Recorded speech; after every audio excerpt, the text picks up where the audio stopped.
So for our game results, guys, we will be discussing all the other games na hindi namin tinakil, na walang video.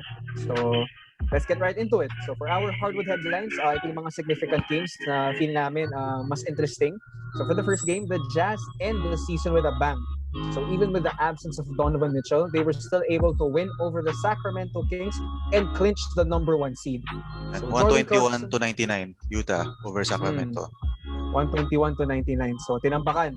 And a huge part of that is Jordan Clarkson, who led all scorers with 33 big points. And sa rebounding department naman, Rudy Gobert dominated that area with 16 rebounds. So para sa second game naman, the Nets clinched the second seed in the East. So the Brooklyn Nets defeated the Cleveland Cavaliers 123-109, and si Kevin Durant almost put up a triple-double with 23 points, 8 rebounds, and 13 assists. And congratulations to Mr. Kyrie Irving for officially making the 50-40-90 club. So if hindi nyo alam yung 50-40-90 club, it basically means naka 50% ka sa field goal, 40% sa 3 points, and 90% sa free throw. So it means na you are an exceptional shooter from anywhere on the floor. So congratulations again to Mr. Kyrie Irving, Mr. Flat Earth, congrats. So for our third game, the Knicks edged the Celtics and secured the 4th seed. So matagal na hindi nagka-playoffs ang Knicks, but this year, they are not just making the playoffs barely. They made the playoffs as the 4th seed since 2003. So I think they are primed for a stellar comeback, and I think they could make it to the second round at most. Pero yun nga, headlines, RJ Barrett scores the game high at 22 points as the Knicks defeat the Boston Celtics 96-92. For our fourth game, the Hawks wrap up the 5th seed in the East, and they are heading to the playoffs after defeating the Rockets 124-95. So I think this was a non-bearing game kasi even if nanalo ang Hawks, parang wala namang bearing sa Rockets yun. And ang Hawks, alam ko, secure na talaga sila sa 5th seed even if they lost. So this was a non-bearing game, and it was a game just to finish the season. So si Rookie Onyeka Okongwu, he set a career high both in points and rebounds with 21 points and 14 rebounds. So para sa ating game results, next slide please. So for the first game, the Celtics versus the Knicks. So si RJ Barrett led all scorers, game high 22 points, and si Julius Randle naman scored 20 points, 7 rebounds, and 7 assists. Si Burks also had his fair share of scoring, 17 points, 5 of 7 from the field, from 3. And sa Celtics naman, hindi naglaro ang mga star players nila. Wala si Kemba, wala si Tatum, wala si Jaylen Brown, who is still injured. So, mostly role players lang yung naglaro. And ang highest pointer dyan ay si Jabari Parker, who scored 18 points, 7 rebounds, and 6 of 10 from the field. Also si Grant Williams, 17 points, and si Romeo Langford, 14 points. And for the next game, we have the Indiana Pacers defeating the Toronto Raptors. Final score is 125-113 in favor of the Pacers. So highest pointer ng Pacers is si Brissett, who scored 31 points and 10 rebounds and 3 assists. And si Sabonis doing what he does best, the Latvian big man, 25 points, 16 rebounds, and 5 assists. And shot 12 of 18 from the field. So very efficient night para dito kay Sabonis. And si McConnell had 12 points and 17 assists. Grabe. Very, I think si McConnell is point guard siya na medyo maliit lang. So I think pinapatunayan niya that height doesn't matter at all. It's all about the heart. So para sa Toronto Raptors naman, ito rin, hindi na nila pinaglaro yung mga star player nila. Wala si Lowry, si Siakam, and si Van Vliet. So Flynn led all scorers with 27 points. And si Johnson also scored 24 points, and si Bembry naman 23 points. So kahit na naka-double figures to mga to, it was not enough because the Indiana Pacers are they are actually a so much better team compared to the Toronto Raptors. Alam naman natin yun. Sorry, Lex. And sa last game naman sa slide na to, this was already discussed. So final score 115-110 in favor of the Wizards. So next slide please. So dito naman, we have the Phoenix Suns defeating the San Antonio Spurs 123-121. This was a nail-biter of a game. So Moore led all scorers from the Phoenix Suns, 22 points, 9 of 10 from the field, only one miss. And si Carter naman, 19 points, 10 rebounds, 9 assists, almost a triple-double. And si Payne, 19 points, 14 rebounds, and 6 assists. Samantalang sa kabila naman, we have DeMar DeRozan scoring 23 points, 4 assists, and 8 of 14 from the field. And si Pirtle naman, naka-double-double, 17 points, 10 rebounds, and 3 blocks. And si Rudy Gay naman, medyo matanda na, so 12 points na lang, with 6 rebounds and 3 assists. And also notable, walang pinaglaro sa mga star players ng Phoenix Suns. Devin Booker didn't play, Chris Paul didn't play, and DeAndre Ayton also didn't play. Nag-voice crack na ako, guys, sorry. So, second game naman, na-discuss na rin to. The Warriors winning over the Grizzlies. Final score is, ano nga pala yung final score? Ayun, 113 to 101 in favor of the Warriors. And sa last game naman sa slide na to, we have the Houston Rockets losing to the Atlanta Hawks 124 to 95. So, sa Rockets naman, sino tong Augustine? DJ Augustine ba to? DJ Augustine, 18 points, 4 rebounds, and 5 assists. And si Brooks naman, medyo maalat sa 3 points. He shot 6 of 18 from the 3-point line. Parang pang buong team na yan, medyo maalat. But still, he was able to contribute 18 points. So, since 6 na interest niya, 18 points. And si Kelly Olynyk naman, 16 points, 6 rebounds, and 4 assists. Samantalang sa Hawks naman, we have Onyeka Okongwu, his career high 21 points and 15 rebounds. And he only missed 3 shots.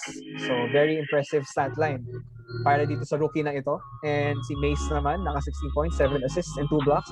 And si John Collins, 15 points, 4 assists, and 5 of 7 from the field.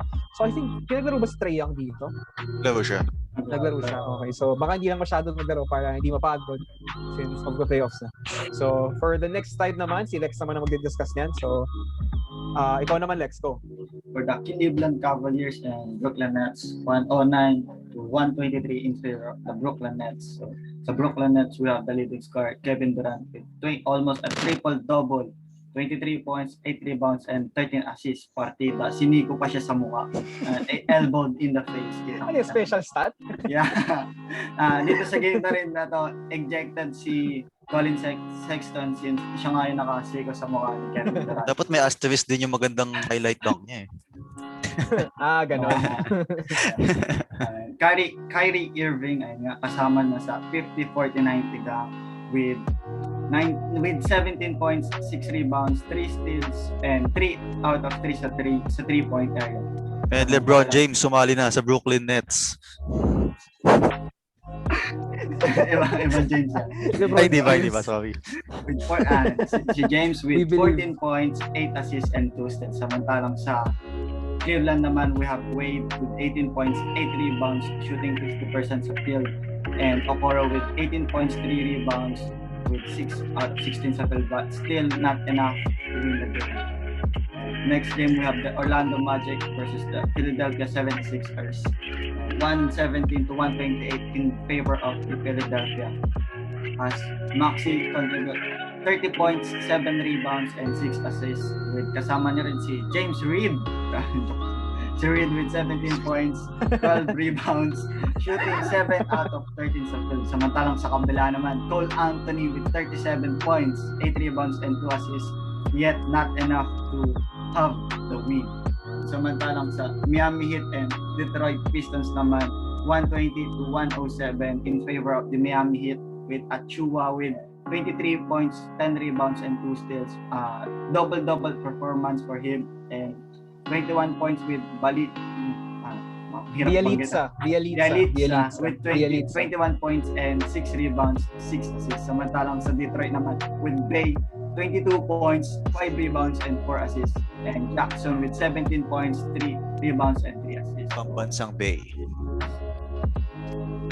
Galing Alang sa Milwaukee Bucks naman sa Chicago Bulls, 112 to 118 in favor of the Bulls. So with Thaddeus Young with 22 points, 7 rebounds, and 3 blocks. Kasama rin ang 19 points ni Kobe White, and samantalang sa kabila naman, medyo wala dito yung mga stars nila like Giannis, Holiday, and Middleton. But Noah with 34 points, 14 rebounds, shooting 14 out of 23 sa field. And Jeff Teague with 23 points, 7 assists, and 3 steals. Sayang, natalo sila. Lex, ba't di mo sinabi yung pangatlo sa Bulls? Ang hirap yung pangatlong player ng Bulls. Sino ba yan? ang hirap. Sige na, tuloy mo. Tuloy mo na.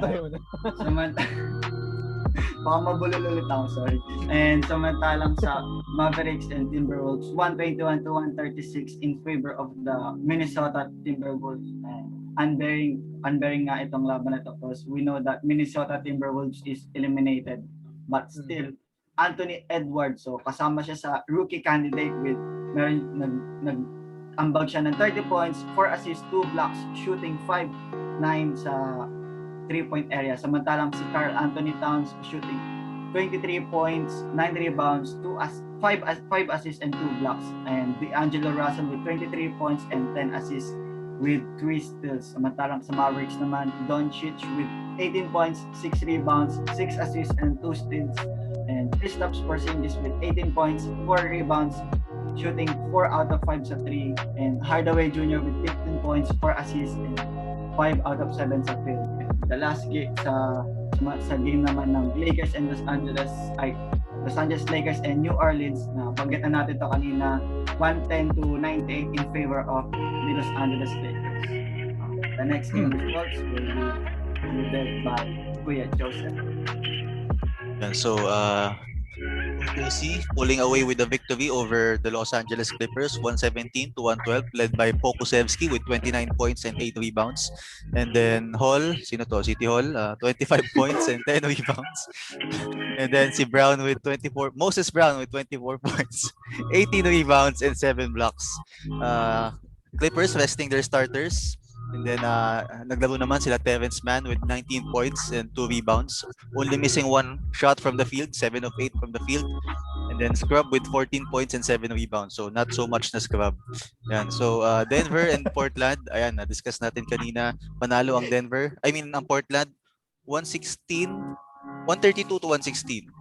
Yan. So ating final game, the Utah Jazz clinching the Western Conference and also the best record in the league. So 121 to 99, Clarkson leading the way with 33 points, and then Bogdanovic with 18. For the other side, Terrence Davis with 20, and Damian Jones had 19 points and 5 rebounds.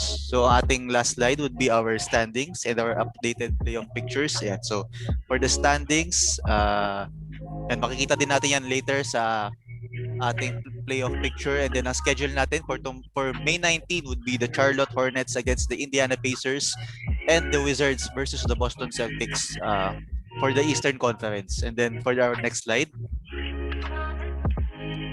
yan, so ang ating play-in tournament and our playoff picture is already stated here. So malaking sa akin, ang pinakamagandang series dito, round 1 is the Milwaukee Bucks and the Miami Heat. So siguro agree naman kayo dyan, no? So malaking pagbabago yan. After the Miami Heat have been the 5th seed nung kahapon, nalaglag sila to number 6, and that would lead them to face the Milwaukee Bucks in a second round rematch nung last year. And also, of course, itong Lakers and Golden State Warriors will be facing off each other sa Thursday, 10 a.m. So ang ating analysis will be posted later that night. So abangan nyo yan. And of course, Memphis and San Antonio also for the number 9 and the number 10. So final playoff picture will be settled once and for all after the play-in tournament na will be at May 19 up to May 23. Philippine times, nakita natin dito 18 to 22. Pero sa Philippines, it's 19 to 23. So abangan natin yan lahat. And thank you everyone for watching another episode, another special ng ating vlog. And we hope that you enjoy our content. Gugustuhan nyo ang aming mga analysis, ang aming mga opinions. And maraming salamat sa inyong pagsubaybay, and we hope na you'll keep on liking, sharing, and subscribing to our videos and channels. Yan. So, Noah and Lex, may masabi pa kayo? Tatum out. Let's go. Like, comment, and subscribe. Yan. So, masabi ko lang, Warriors in 7. Yun.